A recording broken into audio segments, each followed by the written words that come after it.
Bonjour, dans cette vidéo, on va parler de ce qu'on appelle les crochets mémoire.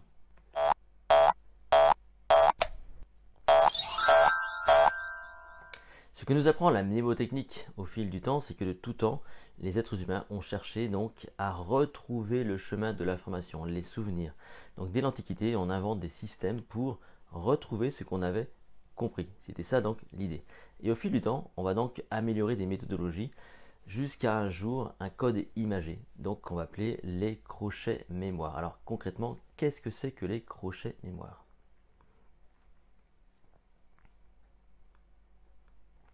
C'est au XVIe siècle notamment qu'on va commencer à travailler sur ces fameux codes imagés. On s'est essayé de voir comment est-ce qu'on peut traduire les chiffres, les nombres, les informations abstraites en images. Par exemple, le A, on va le transformer en un compas, on va transformer ensuite le 1 avec un pinceau, etc. etc. L'idée à cette époque-là, c'est de trouver des systèmes pour retrouver l'information. On sait déjà à l'époque que la mémoire fonctionne par association d'idées et que dès lors qu'on peut travailler sur une méthodologie dite de récupération, eh bien ça fonctionne en effet toujours mieux, ça vous le savez. Donc on cherche toujours à retrouver le chemin de l'information et tout passe par ce qu'on appelle les processus mnémotechniques.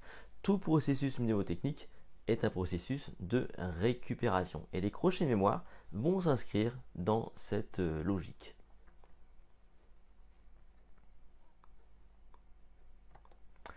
Et ça, vous le savez très bien, la mémoire fonctionne avant tout par association d'idées. Une idée en rappelle une autre, tout simplement. Et c'est comme ça, par ce biais-là, que vous allez donc retrouver l'information. Donc à cette époque-là, au XVIe siècle, on va inventer un système qu'on va appeler les crochets mémoire. Et je vous montre à quoi ça ressemble. Ça ressemble à ça. On va donc chercher comme ça donc à créer des contextes autour des chiffres et des nombres, notamment de 1 à 10. Et on va transformer tous ces chiffres et ces nombres par des images. On va essayer de s'appuyer sur notre capacité à créer des associations d'idées, des indices de récupération. Donc là, en l'occurrence, sous les yeux, vous avez le 1 qui pourrait se traduire par un pinceau, le 2 par un signe, le 3 par le profil ici d'un bébé, le 4 par un voilier, notamment la voile du voilier, le 5 ce serait donc un hameçon, le 6 un yo-yo, le 7 un boomerang, le 8 vous avez un sablier, le 9, eh ben on regarde le 9, un 9, et le 10 une batte de baseball, et sa balle. Évidemment, au XVIe siècle, vous imaginez bien que ce n'était pas tout à fait les mêmes images. Là, ce sont des images que je vous propose à ce moment-là pour vous montrer à quoi ça ressemble les crochets mémoire. Ensuite, l'idée, c'est quoi? C'est quand on a une information, une idée qu'on connaît, qu'on a compris, parce que l'idée, c'est ça aussi. Parce que dès l'Antiquité, les anciens avaient fait le distinguo entre ce qu'ils appelaient la mémoire naturelle et la mémoire artificielle. En l'occurrence, on essayait de comprendre l'environnement et ensuite ces choses qu'on avait compris, on les réduisait en idées majeures, en idées clés et on les associait, oui, on les associait à des indices. Notamment, il y a eu la méthode des lieux, hein, quand on crée des chemins, hein, ce qu'on appelle le palais mental. Et puis plus tard, donc, ces fameux crochets mémoire.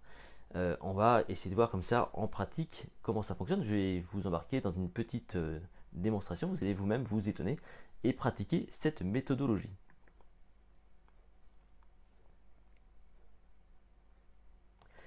Je vais vous donner 10 mots, enfin je vais vous afficher les crochets mémoire avec 10 mots et puis on va s'amuser à faire des associations d'idées et on va essayer de voir si ensuite on est capable de retrouver les mots associés.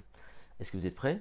Alors attention, on y va. Voici les 10 mots et vous allez faire une petite histoire. Vous allez toujours commencer par l'item, c'est-à-dire que le 1 c'est le pinceau. On va donc commencer l'histoire avec le pinceau et on va l'associer au mot qui lui est donc dédié. Par exemple, avec un pinceau, je vais colorier ou je vais colorer une enveloppe. Ensuite, le cygne se balade sur l'eau et il trouve une fourchette, ou il prend dans son bec une fourchette, ou il mange avec une fourchette. Le bébé, là, vous voyez de profil, il va allumer une ampoule, ou il va s'éclairer comme une ampoule. Sur le bateau, là, le voilier, il y a des fleurs, il y a plein de fleurs sur le voilier. Vous voyez le principe? L'idée c'est que si vous repensez au pinceau, vous devriez voir une enveloppe. Si vous pensez au cygne, vous devriez voir dans son bec une fourchette. Le bébé de profil, vous devriez voir une ampoule. Et sur le bateau, vous devriez voir donc des fleurs, tout simplement. On continue. Donc vous allez à la pêche et vous pêchez quoi? Eh ben, une trottinette. Voilà, vous n'avez pas de chance, hein, vous avez une trottinette au bout de l'hameçon. Vous êtes en train de jouer au yo-yo tout en mangeant du gigot, ou alors vous êtes un yo-yo en forme de gigot ou je ne sais quoi. Le boomerang, lorsque vous le lancez, il tape sur un cartable, ou alors vous rangez le boomerang dans un cartable. Vous déposez un sablier sur une chaise, tout simplement, vous le déposez là clairement sur une chaise. C'est vrai que c'est important surtout de bien visualiser l'information et de l'intégrer à l'information que je vous donne. Donc quand je vous dis de voir le sablier sur la chaise, il faut vraiment, vraiment le visualiser. Limite, vous le prenez et vous le déposez donc sur cette chaise, littéralement. C'est important de faire ce petit travail-là. Maintenant, vous allez casser un œuf et dans l'œuf, il y a une montre. Et vous allez taper à coups de batte de baseball un chat. Pauvre bête.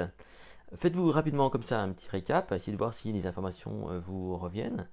L'idée c'est de voir si oui ou non les items, les crochets mémoire déclenchent le rappel. C'est vraiment ça l'idée.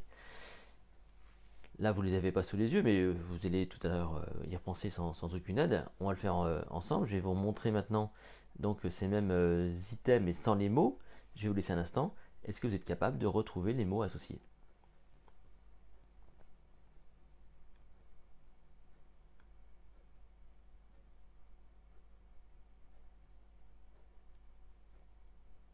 Ça revient?